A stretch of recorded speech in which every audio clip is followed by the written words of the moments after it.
The red clay clung to Maria das Doris's warm boots as she crossed the Almeida farmyard that June afternoon in 1947.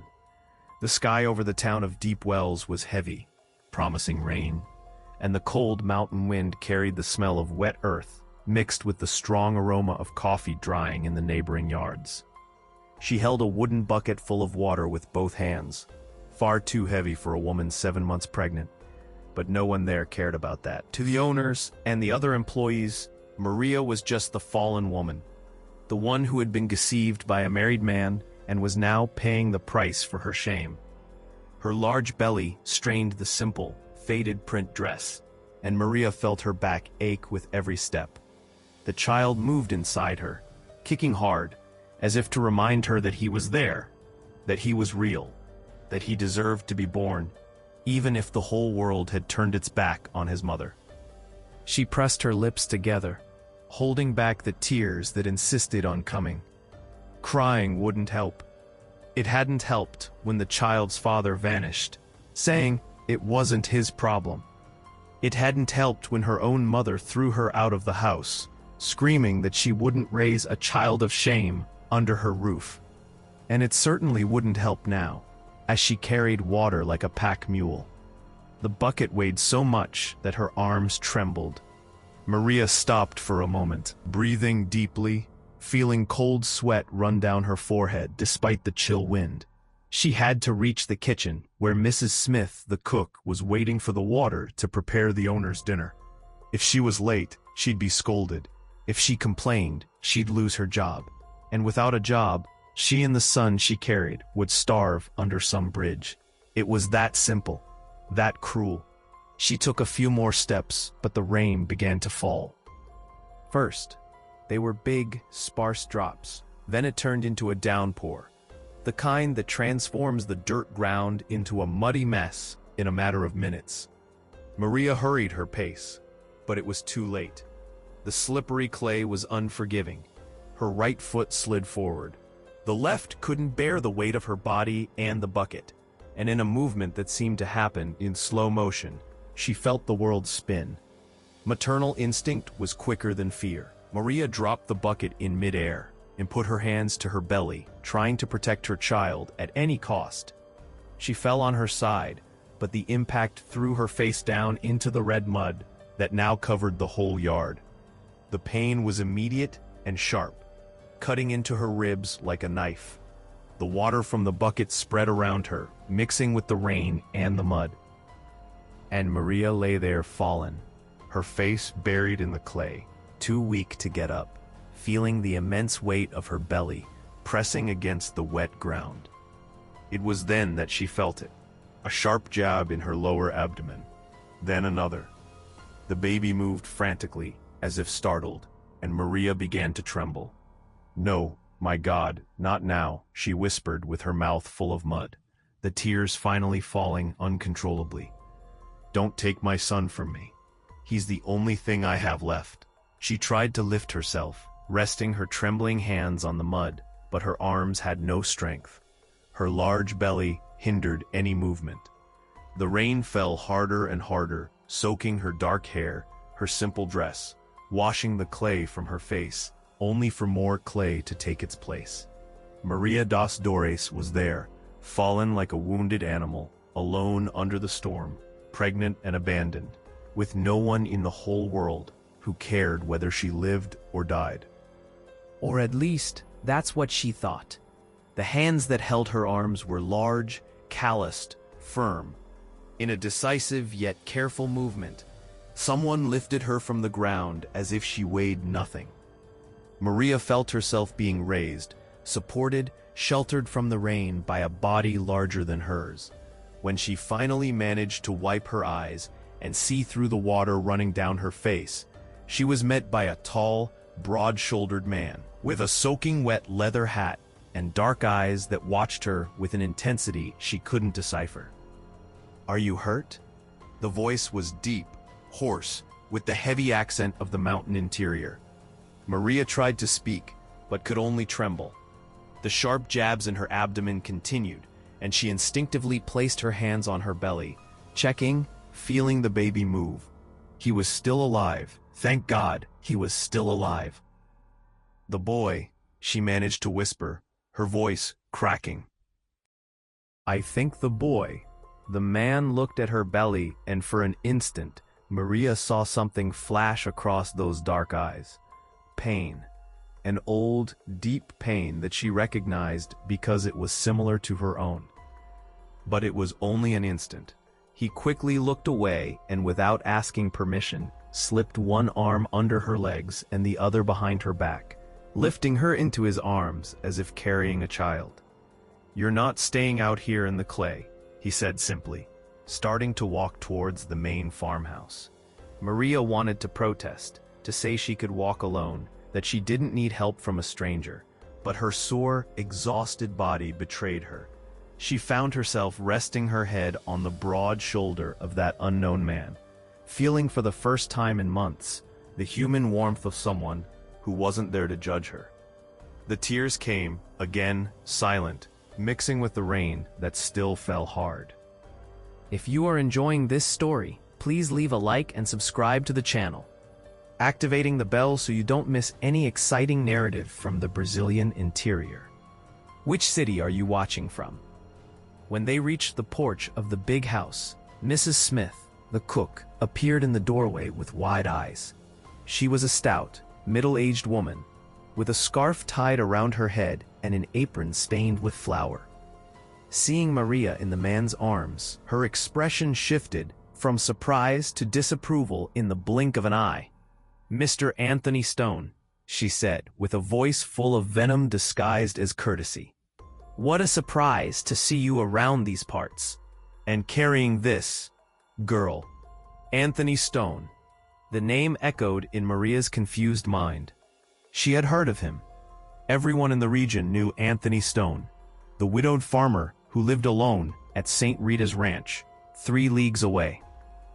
They said he was a man of few words and much harshness, who hadn't mixed with anyone since his wife died 3 years ago. They also said he was fair, but hard as rock, and no one dared to contradict his orders when he decided to speak. She fell in the mud. "She's pregnant and carrying weight she shouldn't be," Anthony said bluntly, stepping onto the porch and carefully placing Maria on an old rocking chair that sat there. "Where's Mr. Almeida?" "He's in town, won't be back until tomorrow," Mrs. Smith replied, crossing her arms over her ample chest. "But that's none of your business, Mr. Anthony. The girl works here, and if she fell, it's because she's clumsy. You didn't need to go to the trouble of—" "How many months pregnant is the girl?" Anthony interrupted, turning to face the cook with those dark eyes that didn't blink. 7, I think, Mrs. Smith grumbled. "But she's strong. She can take it. Farm women can endure anything." "A farm woman is not a beast of burden." Anthony's voice was low, but it had a weight that made Mrs. Smith take a step back. "And a woman 7 months pregnant doesn't carry a 20-pound bucket of water in the rain. That's killing people." A tense silence fell on the porch. Maria, soaked and shivering from the cold, watched the scene without fully understanding what was happening. Why was this man, this stranger, defending her? No one had ever defended her, not even her own family. "With all due respect, Mr. Anthony," Mrs. Smith said sharply, "the girl is what she is.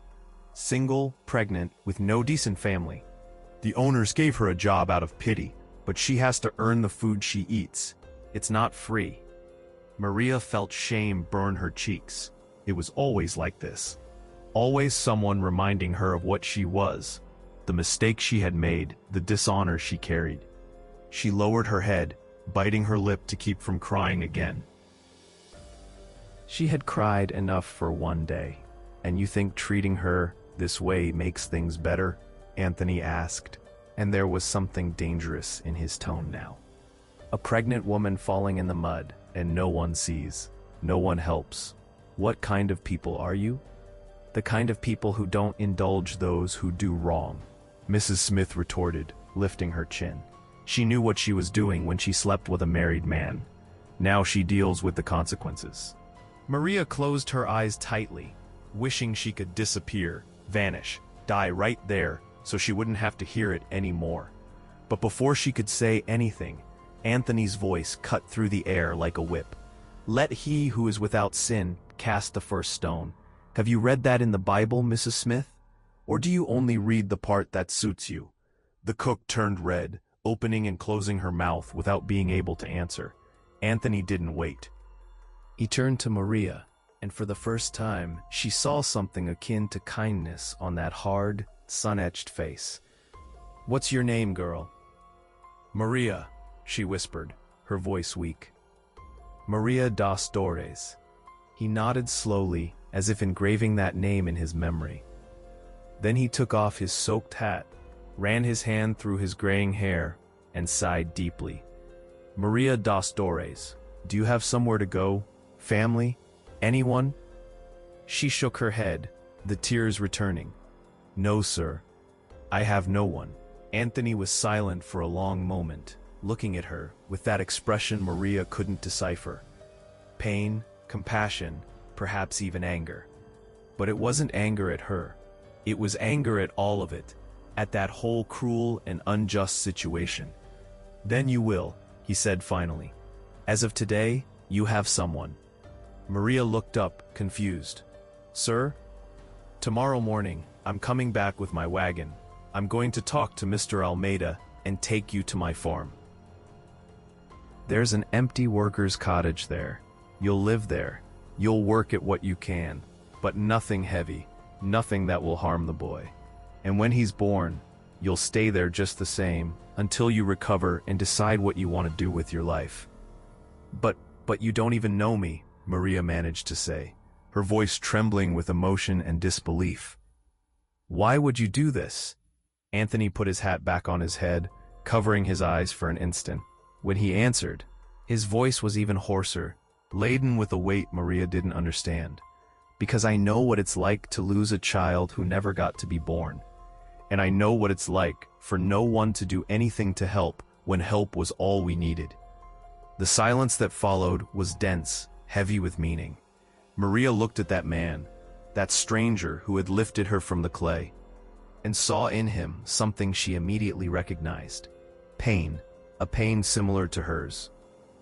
A wound that had never properly healed. Mrs. Smith grumbled something about sticking his nose where it doesn't belong, and went back inside the house, slamming the door hard. But Anthony didn't care. He turned to leave, but stopped at the edge of the porch, and looked back at Maria. "Rest today. Have some hot tea. I'll be back early tomorrow." "Mr. Anthony," Maria called, her voice firmer now. "Why are you really doing this?" He stood there, his back to her, the rain still falling hard outside. For a long moment, Maria thought he wouldn't answer. But then, without turning around, he said, "Because there are things in this life that we can't fix. But when a chance comes to prevent someone else from suffering the way we suffered, we have to try, even if it's just to relieve the guilt a little." And with that, he went down the porch steps and disappeared into the rain, leaving Maria alone with her confused thoughts, her racing heart, and a strange feeling in her chest, something she hadn't felt in a long time, something like hope. Maria barely slept that night. She shared a tiny room in the back of the farm with 2 other employees, but they had gone to visit relatives in the neighboring town. She was alone there, lying on a thin mattress on a wooden frame, listening to the rain drum on the tin roof. Her hands rested on her belly, feeling the baby move occasionally, calmer now.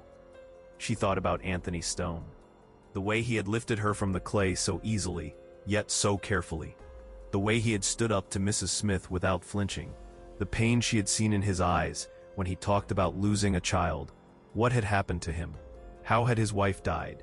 And the child he mentioned, had he died with her?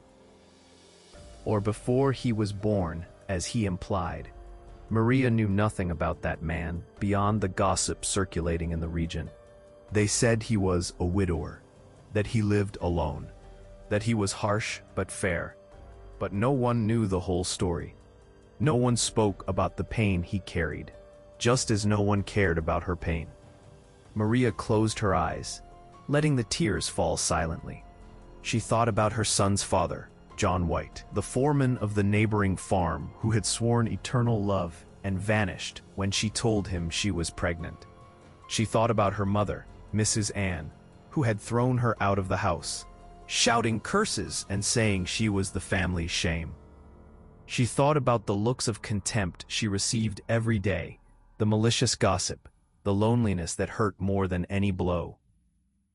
And she thought about Anthony Stone, that stranger who had appeared out of nowhere and offered help without asking for anything in return. Would he really come back tomorrow, or had that just been words thrown to the wind? A moment of pity he would forget as soon as he got home. Maria wanted to believe he would. She wanted to believe that goodness still existed in the world, that not everyone saw her as a walking mistake, that her son deserved to be born in a place where there was at least a little dignity. But hope hurt. It hurt because Maria had already waited too much in her life. She had waited for John White to return. She had waited for her mother to forgive her. She had waited for someone, anyone, to reach out and help her get out of the hole she was in. And every time she waited, disappointment followed, heavier, crueler. The baby kicked hard inside her, as if saying, "I'm here, Mom. Don't give up on me." Maria opened her eyes in the dark and placed both hands on her belly. "I won't give up," she whispered. "I promise I won't. No matter what happens, you will be born, and I will take care of you. Even if the whole world is against us, I will take care of you." Outside, the rain continued to fall, washing the red clay from the farmyard, carrying away the marks of Maria's fall. But the marks on her soul, those wouldn't wash away so easily. They would remain there, deep and painful, reminding her of everything she had lost. Or perhaps, just perhaps, the marks would begin to heal, if Anthony Stone returned. If he was a man of his word, if that fall in the clay was not the end, but the beginning of something different. Maria didn't know yet. She couldn't know. But for the first time in months, she felt something other than despair and shame. She felt a small, fragile, almost imperceptible spark of something that resembled hope. And in the darkness of that miserable little room, listening to the rain fall outside, Maria dos Doris finally managed to sleep, holding that spark tight, protecting it as she protected the sun in her womb. Because sometimes, when you've already lost everything, even the smallest hope becomes a treasure too valuable to let go of. The sun was still low on the horizon when Maria woke up to the sound of wagon wheels creaking in the yard. Her heart pounded. She quickly got out of bed, ignoring the pain that still persisted in her ribs, and ran to the small window of the room. There he was, Anthony Stone, with his leather hat and raw cotton shirt, getting down from a wagon pulled by 2 bay horses. He had returned. He had really returned. Maria felt her legs go weak. It wasn't a dream. It wasn't an empty promise. That man had given his word and was there to keep it. She got ready as fast as she could, running her hands through her tangled hair, trying to smooth out her wrinkled dress. She didn't have another. It was the same one she had fallen in the clay in yesterday, hastily washed in the basin overnight. It was still damp in some spots, but it was what she had. Maria picked up the small bundle with her few belongings, another change of clothes, a broken comb, a rosary her grandmother had given her before she died, and left the room with her heart beating fast in her chest. When she reached the porch of the big house, Anthony was already talking to Mr. Almeida, the farm owner. He was a stout man, with a trimmed mustache and small eyes that always seemed to be calculating how much everything was worth. He looked at Maria with the expression of someone assessing cattle in the corral. "So you want to take the girl?" Mr. Almeida said, scratching his prominent belly. "I don't see a problem with that. She's not much good here anyway, pregnant like that. She's causing more trouble than she's helping." Maria lowered her eyes, biting her lip. Always like this. Always treated as a burden, an inconvenience, something disposable. Then it settled. Anthony said dryly. She'll work for me now. Work? Mr. Almeida gave a cynical little laugh. Right. Well, whatever you do on your farm is not my problem. Just don't come back later, saying you didn't know what kind of girl she is. Anthony's jaw tightened, but he didn't answer. He just turned to Maria and gestured with his head toward the wagon. Let's go. Maria went down the porch steps, tightly gripping her small bundle, feeling the gazes of Mrs. Smith and the other employees fixed on her back.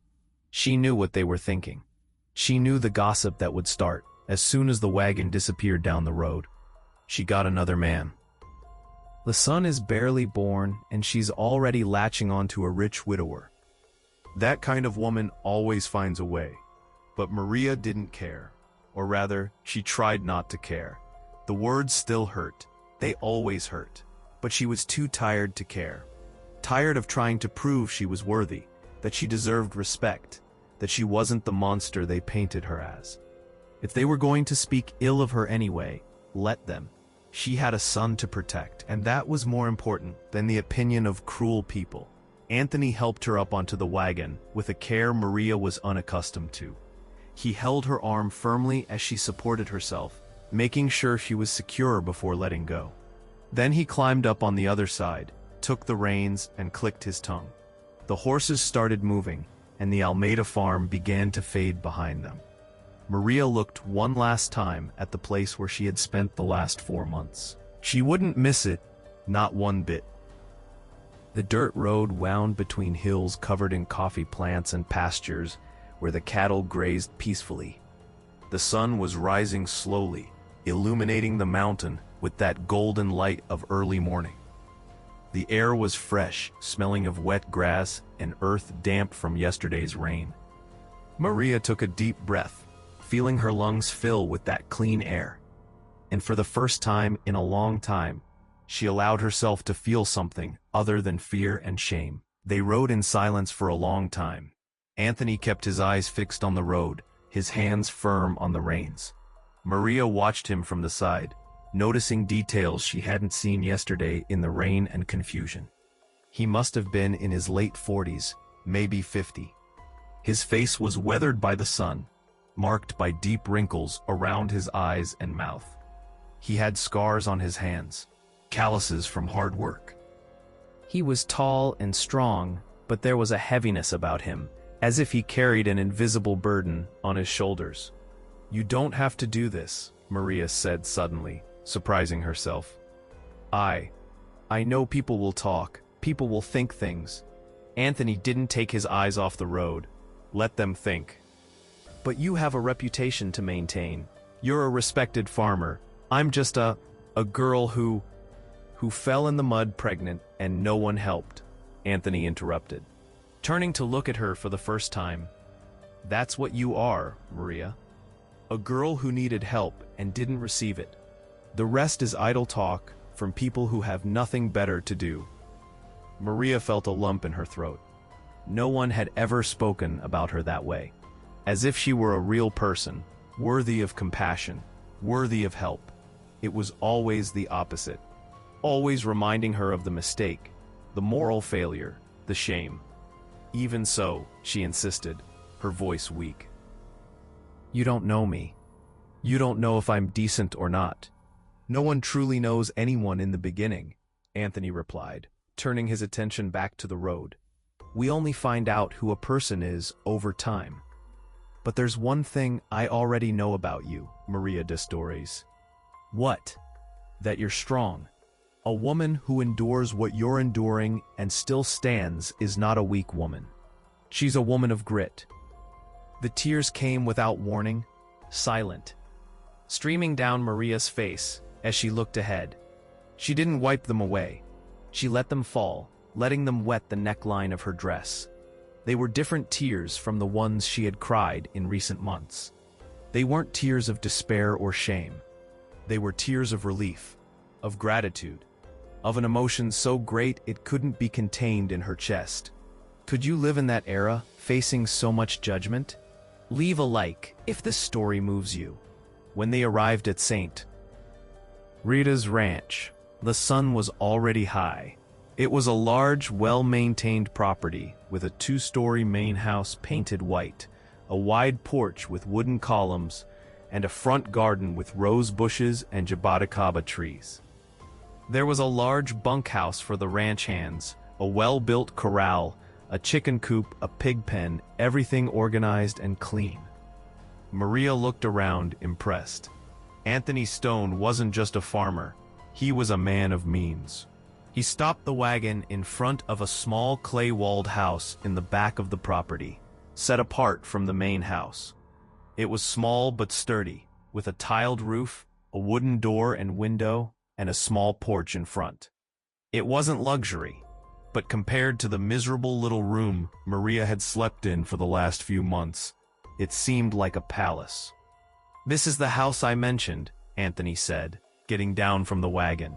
"A couple of workers used to live here, but they moved to the city last month." It's been empty ever since. He helped Maria down and opened the house door. Inside was a small living room with a table and 2 chairs, a small bedroom with a simple but clean bed, and a small kitchen with a wood-burning stove. Everything very basic, but everything clean, organized, decent. "I'll bring a new mattress tomorrow," Anthony said, looking around.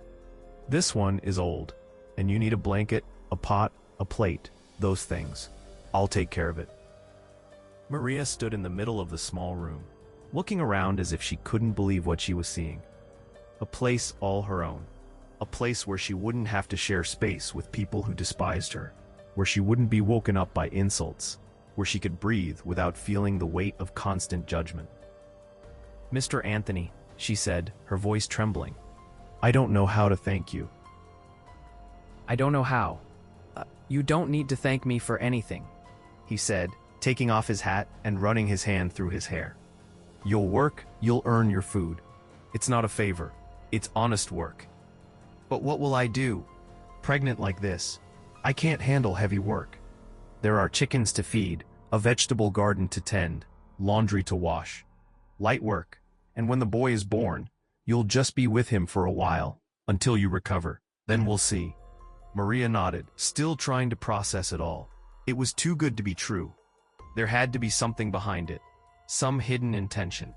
Men didn't help women for free. Everyone knew that. But when she looked at Anthony, all she saw in those dark eyes was fatigue and an old sadness that she recognized all too well. "Mr. Anthony," she asked before she could stop herself, "can I ask you something?" He put his hat back on his head. "You can. Why did you lose your wife and—" And the son? The silence that followed was heavy. Anthony stood there, in the middle of that simple little house, and Maria saw the pain cross his face like a shadow. For a moment, she thought he would tell her to mind her own business, that she had asked a question she shouldn't have. But then he sighed, deeply, and spoke, his voice even hoarser than usual. "My wife died of a fever during childbirth. The boy was born dead. It's been 3 years. I'm so sorry," Maria whispered, feeling her own tears return. "Yeah," Anthony said simply. "Me too." He turned to leave, but stopped at the door. "There's food in the big house kitchen. You can go get what you need. Mrs. Inez, my cook, already knows you've arrived. She can be a bit cranky, but she's not a bad person. Just don't let anyone steal her food." Maria gave a faint smile. "I'll remember that." Anthony nodded and left, closing the door slowly behind him. Maria was left alone in that house, in the silence, and finally allowed the heavy crying to come. But it wasn't crying of sadness. It was crying of relief, of gratitude, of a fragile hope that was beginning to sprout in the midst of so much pain. She put her hands on her belly and whispered to the son she carried, "We're going to be okay. I promise we're going to be okay." Outside, Anthony Stone climbed onto the wagon and stood there for a long moment, looking at that small house where Maria dos Dores was trying to start over. He gripped the reins tightly, feeling the weight of 3 years of loneliness and guilt pressing on his chest like a stone. He hadn't told her the whole truth. He hadn't said that his wife, Teresa, had died alone while he was in town selling coffee. because he had thought it was more important to close the deal than to stay home with his pregnant wife. He hadn't said that when he got home. It was already too late, that he had found Teresa cold in bed, the dead baby still attached by the umbilical cord. He hadn't said that the old midwife in the village had cried and said, "If you had been here, Mr. Anthony, maybe I could have saved the boy at least. But alone, I couldn't do anything." Those words haunted him every night. "If you had been here," as if it were his fault. And it was. Anthony knew it was. He had put money above the life of his own wife and his own son. And now they were both dead, buried in the village cemetery, and he was alive, carrying a guilt that would never go away. That's why he couldn't let Maria das Dores fall. That's why he couldn't turn his back on that pregnant girl no one was helping. Because maybe, just maybe, if he could save that life, save that child, the guilt would weigh a little less. Maybe God would forgive him for what he hadn't done for Teresa and the son he never got to hold. Anthony clicked his tongue and the horses started moving, taking him back to the big house, to that empty mansion where he had lived alone for 3 years, surrounded by furniture Teresa had chosen, and by silences that never ended. The days passed, and Maria adapted to the new routine. She woke up early, tended to the chickens, collected eggs, and took care of the small vegetable garden behind the house. Mrs. Inez, the cook at the big house, was indeed cranky as Anthony had warned, but she wasn't cruel.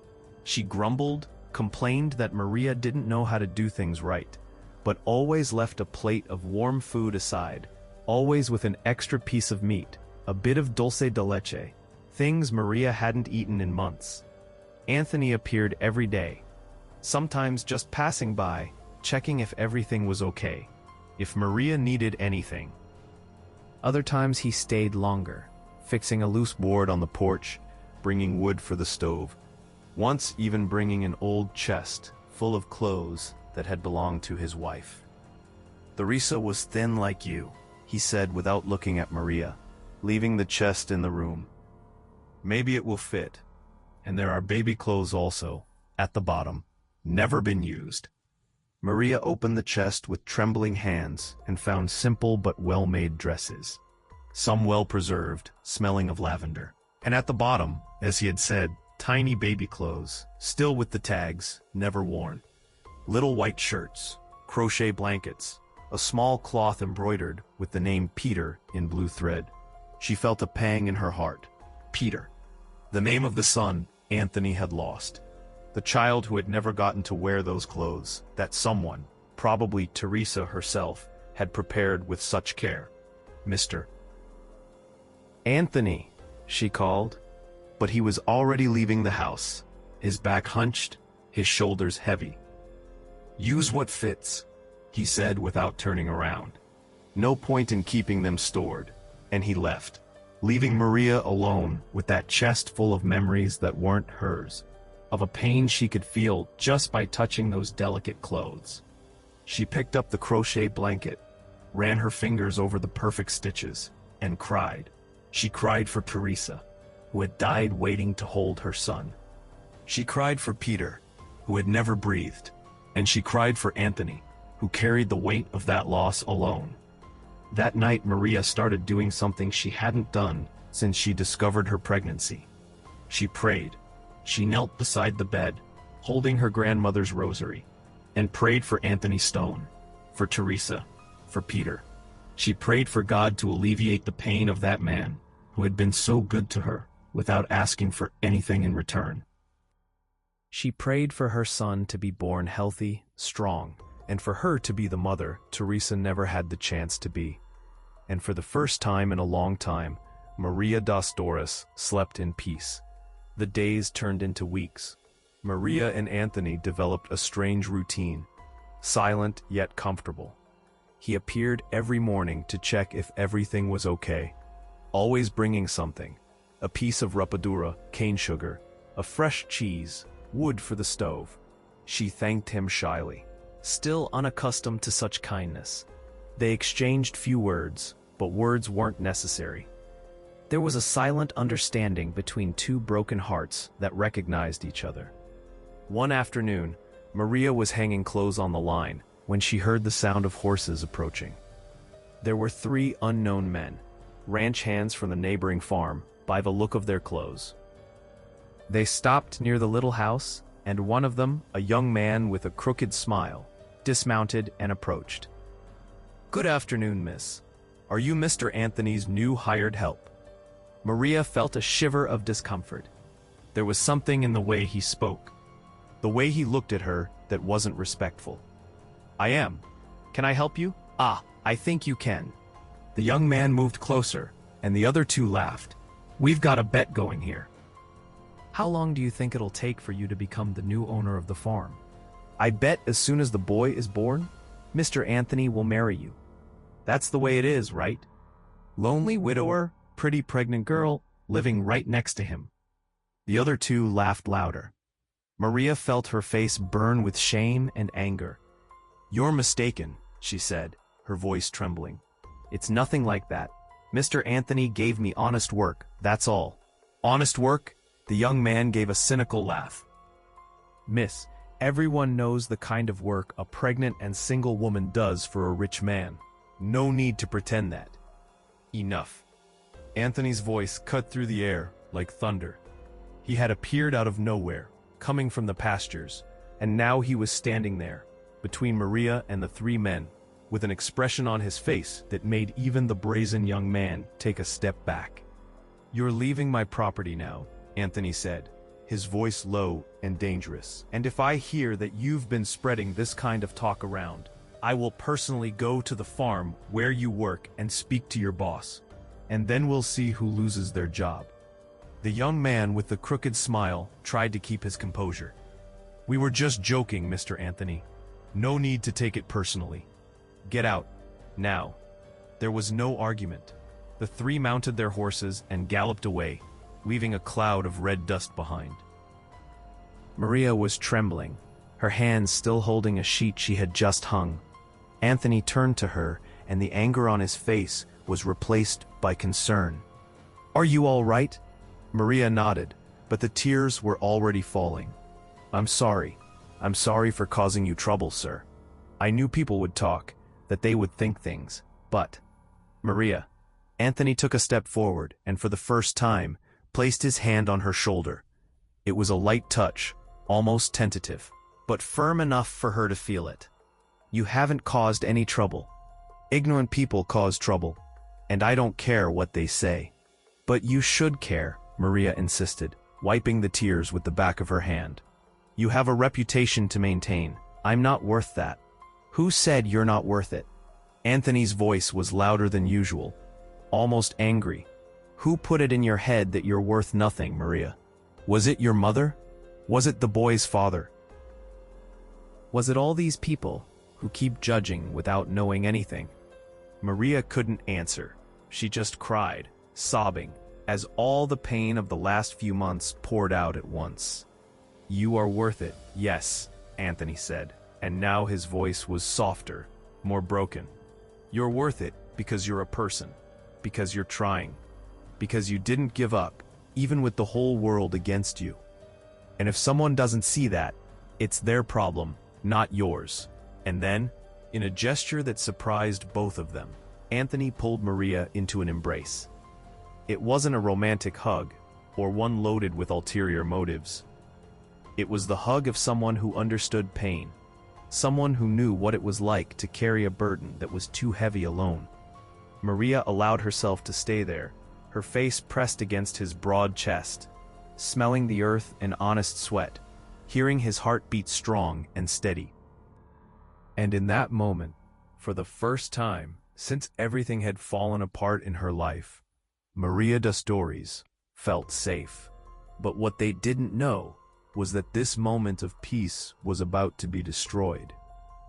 Because that very night, in the village, the 3 ranch hands would tell everyone what they had seen, and the gossip would spread like wildfire in dry grass. And in 3 days, it would reach the ears of someone Maria never imagined seeing again. John White, the father of her child. The man who had abandoned her, and he was coming back. Thunder rumbled in the mountains 3 nights later, announcing another storm. Maria was in the kitchen, preparing lemon balm tea, when she heard the sound of horses in the yard. It was late, almost 10 o'clock at night. No one traveled at that hour, not without a very good reason. Her heart raced, without her quite knowing why. Something in the air, in the way the horses whinnied nervously, in the way the wind had changed direction, left a bitter taste in her mouth. She approached the window and peeked through the cracks. 3 men were dismounting in front of the big house. She couldn't see their faces in the darkness, but one of them was tall, broad-shouldered, and had a way of walking that made Maria's blood run cold. She knew that walk. She had seen that walk thousands of times when she still believed in promises and vows. John White. Maria's legs gave way, and she had to lean on the wall to keep from falling. It couldn't be. He couldn't be there. He had vanished, disappeared, made it clear that he didn't want to know about her or the child. Why would he come back now? Why now of all times? The door of the big house opened, and Anthony appeared on the porch, a lantern in his hand. Maria saw the men talk to him, saw Anthony grow tense, saw when he pointed in the direction of the little house where she lived. Her heart was beating so hard it hurt. John White turned his head in the direction Anthony pointed, and even with the distance and the darkness, Maria felt the weight of that gaze. He was coming toward her. Maria locked the door, her hands trembling so much she almost couldn't turn the key. She leaned against the wood, her breathing ragged, panic taking over. The baby kicked hard inside her, as if sensing his mother's fear. She placed her hands on her belly, trying to calm down, trying to think, but the terror was greater than any logic. The knocks on the door came strong, impatient. "Maria, Maria, I know you're in there. Open this door." His voice. That voice that had whispered promises of eternal love, that had sworn never to abandon her, that had lied. "Go away, John White," Maria screamed, her voice shrill with fear and rage. "You have no business being here." "Yes, I do. This child is mine. You can't live with another man while carrying my child. You didn't want this child. You disappeared. You left me alone. I came back, didn't I? I'm here now. Open this door, Maria. We need to talk." "No, go away." A crash. John White had kicked the door. The old wood shook but held. Another kick. Then another. Maria retreated, tripping over her own skirt, the terror completely taking over. He was going to break down the door. He was going to come in. And then what would he do? Force her to leave with him? Take the child when he was born? Hurt her? The third kick was so strong that the lock gave way. The door swung open, and John White entered, filling the small space of the cottage with his presence. He hadn't changed much. He was still handsome, the way he had been when Maria fell in love with him. Dark hair, light eyes, a smile that deceived. But now she saw what she hadn't seen before. The cruelty at the corner of his mouth, the coldness in the depths of his gaze, the selfishness in each line of that face. "Finally," he said, taking a step toward her. "Have you gone crazy, Maria? Making me shout like a madman out here." "Get out of my house," Maria screamed, looking for something, anything to defend herself. Her fingers found the handle of a frying pan hanging on the wall. She held it with both hands, raising it in front of her like a weapon. "Get out, or I'll scream. Mr. Anthony will hear." John White gave a dry laugh. "Mr. Anthony? Is that what you call him now? Mr. Anthony?" He spat the words out with venom. "The moment I turn my back, you find another fool to support you. I always knew you were clever, but I didn't think you were that quick." "It's nothing like that. He gave me honest work. He took me out of where I was being mistreated." "Honest work?" John White laughed louder. "What work, Maria? You're 8 months pregnant. What kind of work are you doing for the widowed farmer, huh? Tell me. The tears burned Maria's eyes, but she didn't let them fall. She wasn't going to cry in front of him. She would never cry because of him again. You have no right to come here and judge me. You abandoned me. You left me with nothing. No family, no money, no place to live. And now you come here pretending to care? I do care. It's my son in your belly. Now he's your son? When I told you I was pregnant, you said it wasn't your problem. Said that I should deal with it. That you had a wife and children to take care of. John White clenched his fists. I was angry. I was scared, but I thought better of it. I came to get you. Get me for what? To hide me somewhere as a mistress. To see the child secretly from your wife? To use me when you feel like it and then throw me away again? Be careful what you say, Maria. His voice had become dangerous. I'm being nice. I'm giving you a chance, but my patience has limits. I don't want your chance. I want you out of my life. It was so fast that Maria didn't even have time to react. John White crossed the distance between them in 2 strides and snatched the frying pan from her hand, throwing it to the floor with a crash. Then he grabbed her arms, squeezing hard, his fingers digging into her flesh. You're mine, understood? He hissed close to her face, his breath smelling of cachaça. Brazilian spirit. You were always mine, and this child is mine. I decide what happens, not you. Let go of me, you're hurting me. I'll hurt you much more if you don't stop challenging me. He shook her, and Maria felt a sharp pain in the arm he was gripping. You're coming with me now. We're leaving this farm, and if the old man tries to stop us, too bad for him.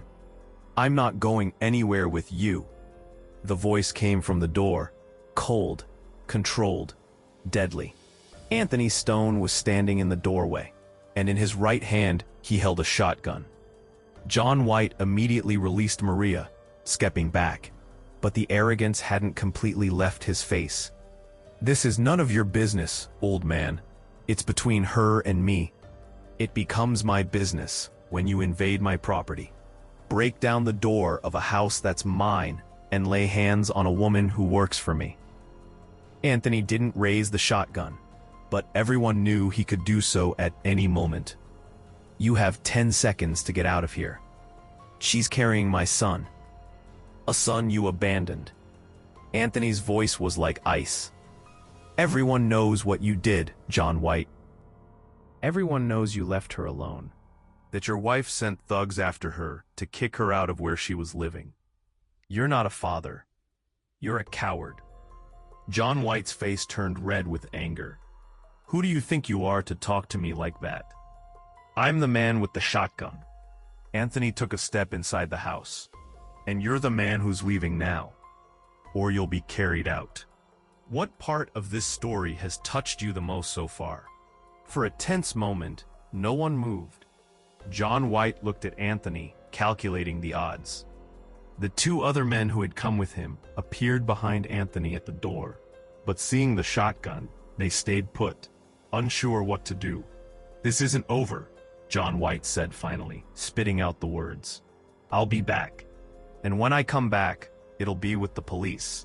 You can't stop me from seeing my son. The son you didn't want? The son you denied. Anthony gave a bitter smile. Good luck explaining that to the sheriff. And good luck explaining to your wife where you were tonight. John White clenched his fists, anger pulsing in every muscle of his body. But he wasn't an idiot. He wasn't going to confront an armed man. Not there. So he spat on the ground, cast one last look full of hatred at Maria, and left, pushing his 2 companions ahead of him. The sound of the horses retreating was the most beautiful thing Maria had heard in a long time. Her legs gave way, and she collapsed onto the floor, sobbing uncontrollably. Anthony leaned the shotgun against the wall and knelt beside her, without touching her, just staying there, present, solid, safe. He's gone, Anthony said softly. He won't come back. A man like him is only brave with a defenseless woman. In front of another man, he vanishes like smoke. He said he's coming back with the police. Maria sobbed. He's going to try to take my son from me when he's born. No, he won't. Anthony ran his hand over the back of his neck, tired. He doesn't want a son. He wants power. He wants to prove he can control you. But that won't happen while I'm breathing. Maria raised her eyes, red from crying, and looked at that man who had appeared in her life, like an angel fallen from the sky. Why do you do this for me? Why do you risk yourself like this? Anthony was silent for a long moment, his gaze lost somewhere distant. When he spoke, his voice was heavy, with a pain so deep that Maria felt it in her own chest. Because I didn't save my wife when she needed me. I wasn't there when she needed me most, and I live with that on my conscience every day. He finally looked at Maria, and there were tears in those dark eyes. But I can save you.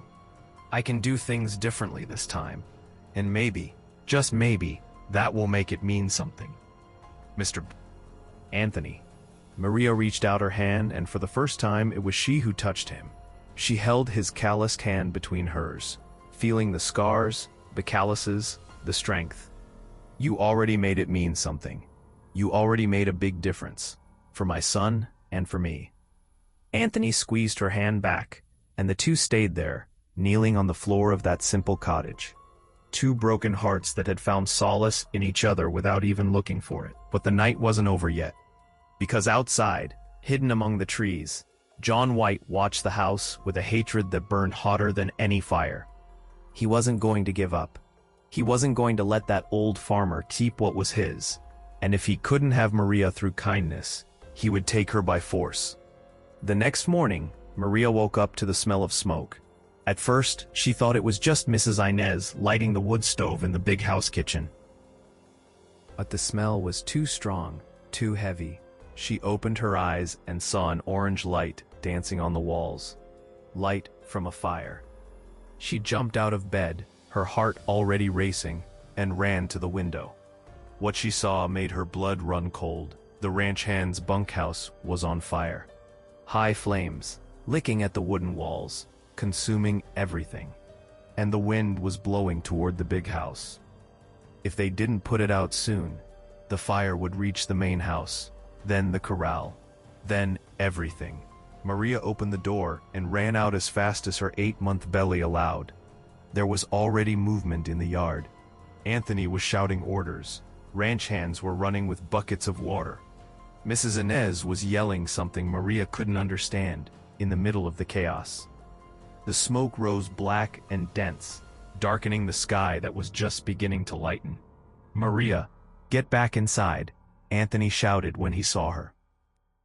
"Get away from here." But Maria wasn't going to stand still while everything burned. She ran to the well, grabbed a bucket, and started filling it with water. It was heavy, too heavy for her, but it didn't matter. She had to help. She had to do something. That's when she heard the scream. "There's someone inside. There's people trapped in the bunkhouse." The world stopped. Maria dropped the bucket and looked at the flames, through the smoke. She could see a silhouette at the bunkhouse window, banging on the glass, shouting for help. It was Chico, the youngest ranch hand, a 16-year-old boy who had just started working there last week. Anthony saw him too, and without a second thought, he started running toward the burning bunkhouse. "No," Maria screamed. "Mr. Anthony, no! The fire is too strong." But he didn't hear, or he heard and didn't care. He soaked a cloth in the well water, covered his head and face, and plunged into the smoke and fire as if diving into water. Maria stood there, her hands on her belly, her heart pounding so hard it felt like it would explode. The seconds dragged like hours. The smoke was so dense that she couldn't see anything. She couldn't see Anthony. She couldn't see the boy. She couldn't see anything but fire and ashes. And then, like an apparition from hell, Anthony emerged from the smoke carrying Chico on his shoulders. Both were covered in soot, coughing, staggering, but alive. Alive. The ranch hands ran to help, taking Chico from Anthony's shoulders, carrying him away from the fire. Anthony fell to his knees on the ground, coughing violently, smoke pouring from his lungs in painful gasps. Maria ran to him, ignoring the jabs in her belly, ignoring everything that wasn't this man who had risked his own life to save another. Mr. Anthony! Mr. Anthony, look at me. He lifted his eyes. They were red, teary, but alive. So alive. The boy, he managed to say between coughs. Is the boy all right? He is. Thank God, and you, he is. Anthony nodded, still coughing, and let himself fall sitting on the ground. Maria knelt beside him, running her hands over his dirty face, checking for burns, injuries. He took her hands, holding them tight, and the two stayed there, while the chaos continued around them. People shouting, water being thrown, the fire finally beginning to subside. It was Mrs. Inez who found it. In the midst of the still smoldering debris, hours later when the fire had been controlled, she found a cloth soaked in kerosene, thrown near the outer wall of the bunkhouse, and fresh horseshoe prints in the nearby mud. Someone had intentionally set the bunkhouse on fire. Someone who had come on horseback during the night. Anthony looked at that cloth, at those prints, and his expression turned to stone. "John White," he said softly, but everyone heard. It was him. Maria felt her legs go weak again. My God, he tried to kill. He tried to scare me. Make me give up protecting you. Anthony raised his eyes, and there was iron determination there. But he achieved the opposite. That afternoon, Anthony mounted his horse and went to the city. He returned 3 hours later with the sheriff, a portly man with a gray mustache who listened to everything with a grave expression. Anthony told him about John White, about the invasion the night before, about the threats. Maria, trembling, confirmed everything. The sheriff wrote everything down in a worn notebook. "I'll send for him to give a statement," the sheriff said. "But without proof that he started the fire, it will be hard to arrest him. What about the horseshoe prints? And the cloth with kerosene? Doesn't prove it was him specifically. Could be anyone." Anthony clenched his fists, frustration clear on his face. But before he could say anything, Maria stepped forward. "I have proof," she said, her voice trembling but firm. Everyone looked at her. Anthony frowned. "What proof, Maria?" She took a deep breath, placing her hand on her belly as if seeking strength there. "I have letters. Letters that John White wrote to me when we were still together. Letters where he talks about me, about the baby, about things he did." "What kind of things?" the sheriff asked, the pencil already poised to write. Maria hesitated. It was her last card up her sleeve. The last thing she had kept from that time, not out of love, but as proof that she wasn't lying, that she wasn't the villain in the story.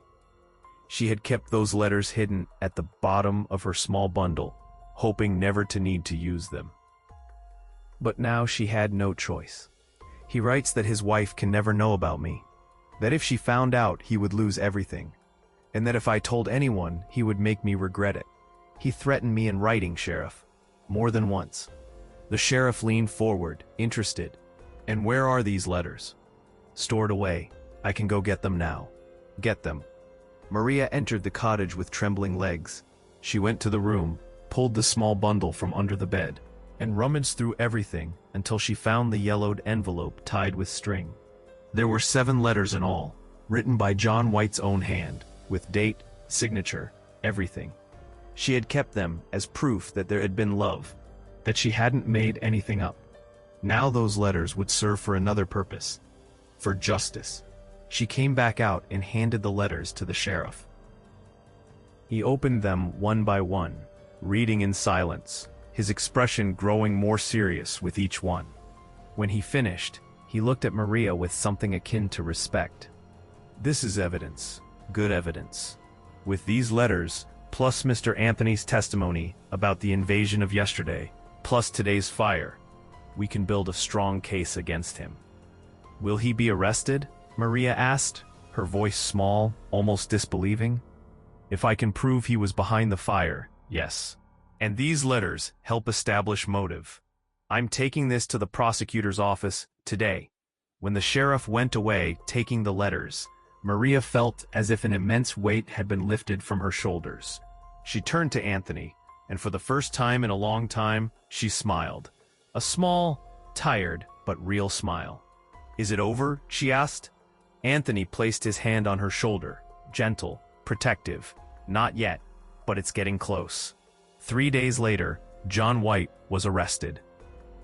His horse's horseshoe matched exactly with the prints found in the mud near the burned bunkhouse. One of the men who had come with him the night of the invasion, Afraid of being arrested too, confessed that John White had said he was going to give the farmer a scare. And with Maria's letters, the prosecution had enough evidence of threat, invasion, and suspicion of arson. John White was taken to the Deep Wells jail in handcuffs, shouting that it was all lies, that he was being persecuted. But no one believed him. The truth had finally come out, and the truth, no matter how long it takes, always comes. The night they heard about the arrest, Maria and Anthony sat on the porch of her little house, looking at the stars in silence. The smell of blooming coffee came from the hills, mixed with the aroma of wet earth. It was a beautiful night, tranquil, as if the world had finally decided to give a breather. "Thank you," Maria said, softly. "For everything. For pulling me out of the clay. For defending me. For risking your life. For giving me a chance when no one else gave it." Anthony was silent for a long moment, his eyes fixed on the stars. When he spoke, his voice was hoarse with emotion. "You know, Maria, when Teresa died, I thought my life was over too. I thought I would never feel anything but guilt and emptiness. But then you appeared, fallen in that clay, pregnant and alone. And somehow, unintentionally, you gave me a reason to keep going. You gave me a chance to do right what I had done wrong." Maria felt tears fall, warm and silent. "You didn't do anything wrong. You are a good man. I wasn't good to the one who needed me most, but I'm trying to be better now. Because of you. Because of this boy who is about to be born." He finally looked at her, and there was something different in those eyes. Something that looked like peace. "Thank you for letting me be a part of this, for letting me help." Maria held his hand, intertwining their fingers. "We helped each other." And there on that simple porch, under the starry sky of the mountain interior, two broken hearts began to heal. Slowly, little by little, but truly. Because sometimes redemption doesn't come from grand gestures or beautiful words. It comes from small acts of kindness, repeated day after day. It comes from being present when someone needs it. It comes from having the courage to reach out to someone who is down, even when the whole world turns its back. And it comes from forgiving. Forgiving others. Forgiving yourself. And letting love. Not the romantic love of fairy tales, but true love born of compassion and shared pain. Heal the wounds no one else can see. The storm had passed. The fire had been put out. The truth had won. But the journey wasn't over yet. Because in 1 week, on the first full moon of August, Maria das Torres' son would come into the world, and Anthony Stone would be there, from beginning to end, as he had promised, as he always should have been. And that's what we do after we stand up again. If this story touched your heart, leave a like, subscribe to the channel, and activate the bell for more exciting narratives from the deep interior. Share this story with someone who needs to believe in second chances. And in the comments, tell us, what did you think of Maria, Anthony, and Peter's journey? Click on the next video to discover another incredible story of triumph, love, and redemption from the deep Brazil.